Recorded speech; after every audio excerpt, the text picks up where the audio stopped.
is one of the top world experts on debiasing. So this practice of figuring out how to deal with the thinking errors that humans' minds intuitively make. He has been the president of the Judgment and Decision-Making Society. He's worked a lot on hindsight bias and various other biases. I'll present to you Hal Arkes, and he will tell you about, we'll have a brief presentation of 5 to 10 minutes about the way he integrated the research on the biasing into his own life and his own thinking patterns, and then we'll talk about the way we all have done so and what we can learn from each other. Some asked me how I integrated debiasing in my own life. So I have certain rules I follow. I'm going to begin by bragging about some.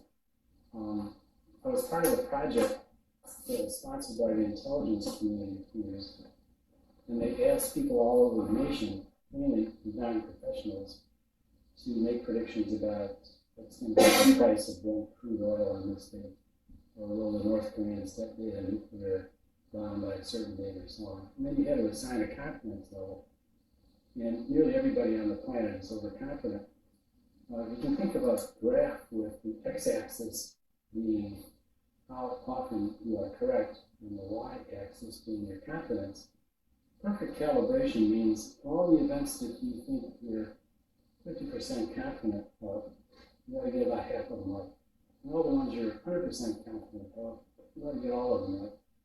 So everybody, almost, in the world was back in the overconfidence land. We had about 2,000 people participating in this, and they were all coding. They were all anonymous, we didn't know who they were. And so the people working in the intelligence community chose every 10 people, so there were about 200 people on the graph, and about 199 of them in overconfidence land. And there was one person who was just crawling right along the perfect confidence thing. So they broke the code, and that was me. They were all surprised. I think I showed them why they ought to listen to my advice. So that was an accidental reason why they thought maybe I was a consultant on it. So here's the intelligence community approved advice in ways that you can, I think, help yourself in some respect with creative judgment. The first is something that Nobel Prize winner Danny Kahneman talked about. It's the inside view versus the outside view.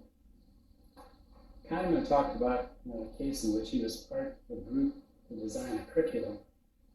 And the curriculum was going to be designed for, I think, the Israeli government or Israeli schools. And the committee that was formed to design this curriculum thought maybe they could do it in 6 months. And then Kahneman asked one of the members of the committee, a veteran educator, if he'd ever been involved in any curriculum committees before, and he said yes. And Kahneman asked, well, how long does it generally take? And he said he didn't think there'd ever been one done in less than 2 years.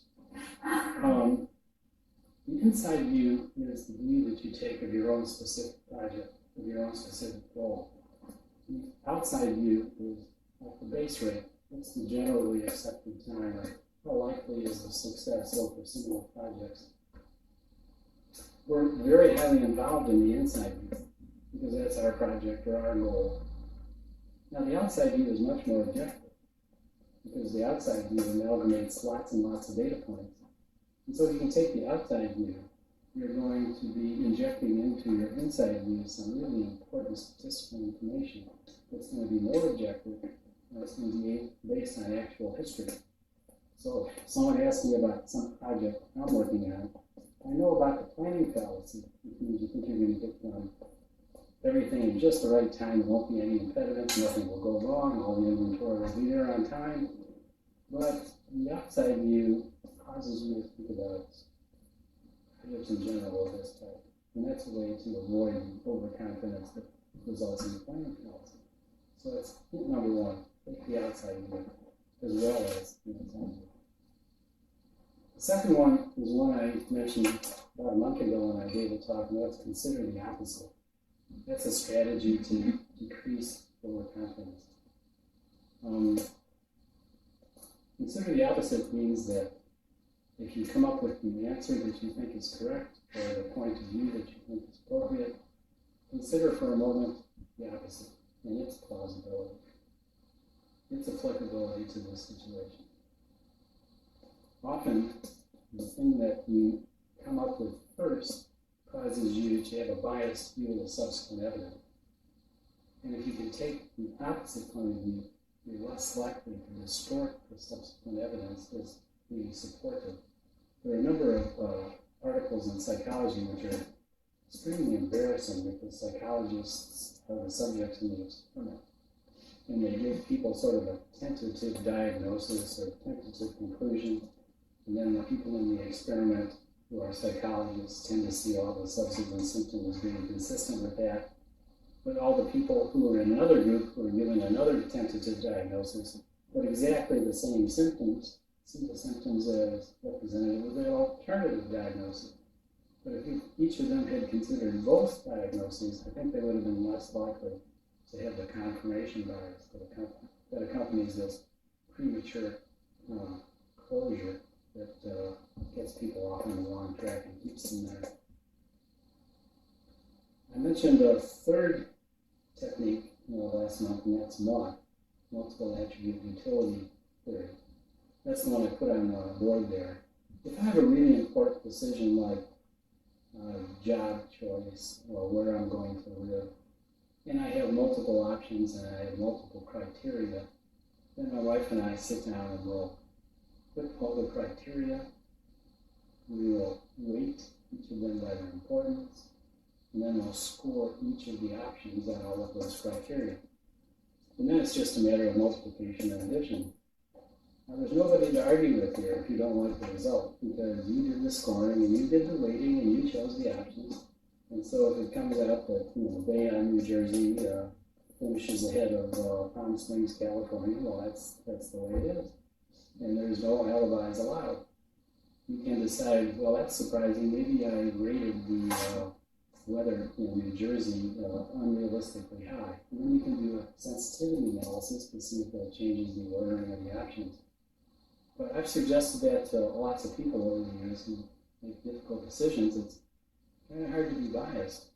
And if you don't like the result, that's too bad. You chose it, and that's the objective winner of the contest. The next thing is related to the first thing I told you about.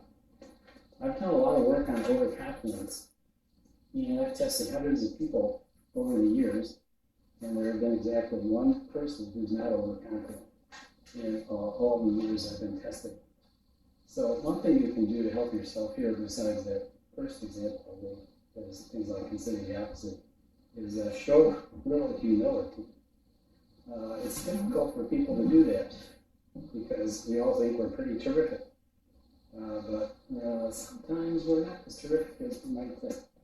So if you have a chance of rating yourself on this scale of true brilliance to maybe not such brilliance, you might want to decrease the rating a little bit, and you'll probably have a more appropriate confidence level. I feel pretty safe in saying that because it's so rare to find somebody who's not overconfident. This overconfidence is particularly dangerous in an area in which we think we are an expert. So there are many experiments like this one where you ask people, are you more knowledgeable about music or more knowledgeable about physics? And musicians can say, well, more knowledgeable about music. Physicists say they're more knowledgeable about physics. And then you give people questions, and they're right. That is, when you ask them questions in these two areas, they'll get more right in their area of expertise. But here's the problem. Within their area of expertise, they're terribly calibrated.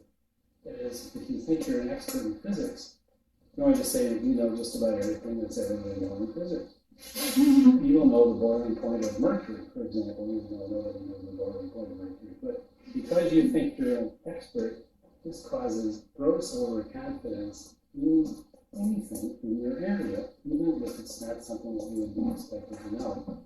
There's a famous article by a guy by the name of Bradley, and the title is something like The Arrogance of Ignorant Experts. Because they just won't admit that they don't know something in their area of expertise. So that's where this is particularly insidious. final thing I'm going to mention has to do with the perils of hot cognition.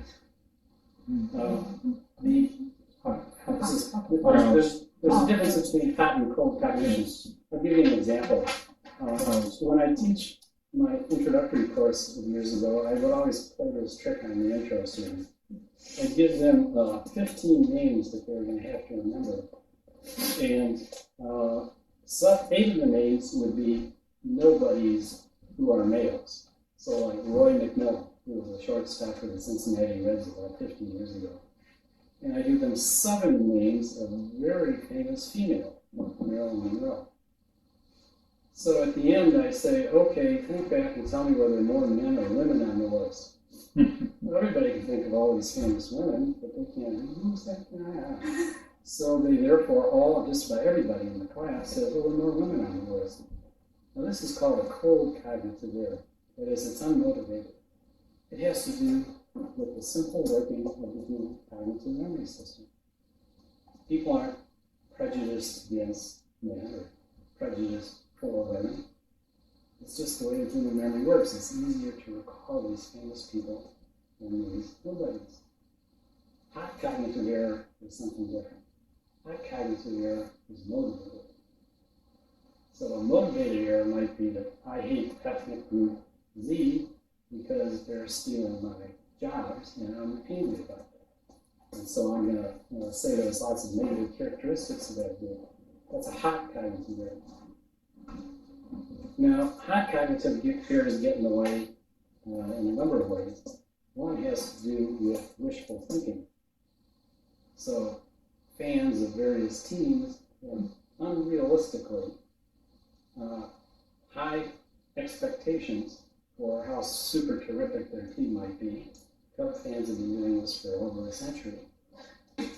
On the other hand, there are negative things that also can cause a decrease. So probabilities is one way to work it.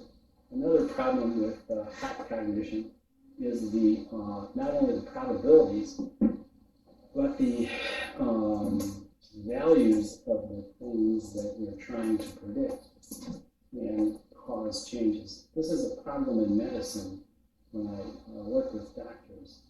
When you're supposed to do a rational decision, you're supposed to multiply the value of the outcome by the probability of the outcome, and that's called the expected value. And you should take the course of action that has the highest expected value. But if a doctor thinks, oh man, if this thing occurs, it could be fatal. So I'm going to assign a probability that's higher than it really should be. The doctor doesn't say that to himself or herself, but they end up assigning it as a higher probability than it should be in order to cause the expected value of that option to be very low, very negative, which will make it very unlikely that the physician will choose that because its expected value has been sabotaged by this technique. In order to make a rational decision, you have to keep the probabilities and the values independently estimated. It's not appropriate if you want to make a rational decision to allow one to influence the other. If the probability of some infection is X, the fact that it's a fatal infection shouldn't influence the probability. It should only influence the value of that outcome, not its probability of occurrence. That's entirely separate. So wishful thinking, either wishing for or wishing against the distortions that are caused by this wishing, is what I mean by hot cognition. And if you want to be as rational as you can be, you've got to keep probabilities separate from outcomes. Don't let one pollute the other. So when I work with physicians in particular, but all of us in general, these half dozen or so will keep you from making some of the legendary mistakes that human judgment and decision making. And I mean legendary. There's a lot of research on it. That's all I have to say. All right. Thank you for the presentation.